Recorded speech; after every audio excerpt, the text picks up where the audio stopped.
Republican Senator Margaret O'Brien says she was surprised to learn that Michigan didn't already ban the practice of female genital mutilation.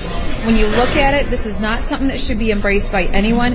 In fact, Muslims don't embrace this, Christians don't embrace it, but rather it's small cultural sects within those religions who embrace it.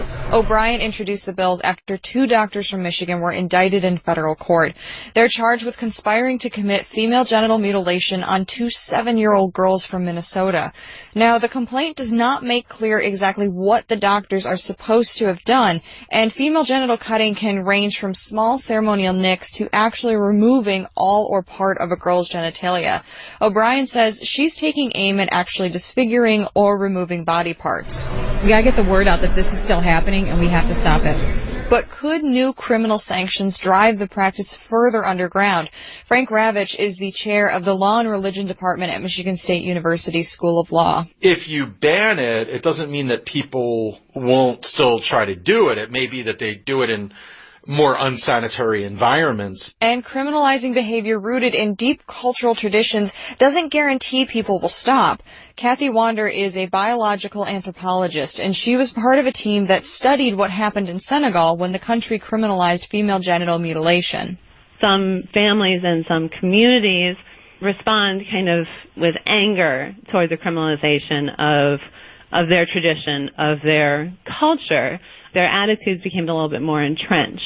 I'm not sure that this doctor in Michigan was thinking to herself, oh, the federal law only has a 5-year penalty in prison, and therefore I'm comfortable doing it. Whereas if there was a 15-year penalty, I wouldn't. Katie Spector-Baghdadi is an attorney and bioethicist at the University of Michigan Medical School. She says it would be an ethical violation for a medical professional to participate in female genital mutilation, even if only to ensure it's done in a sterile environment. The primary obligation of the physician is to first do no harm, and that's kind of a thorny concept, and there's areas for discussion and compromise in the do no harm. However, this is a very clear case of harm, and physicians should never be involved in it.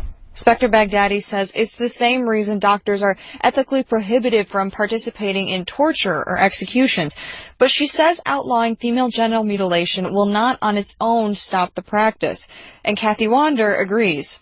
Increased funding for programs, increased funding for research to understand which programs are going to work particularly well in these communities. Pairing criminalization with something else is likely to be much more effective. Wander and other experts say the possibility of 5 years, 15 years, or even longer in prison simply may not be enough to stop a true believer for whom the practice is a way of life. I'm Shana Roth at the State Capitol.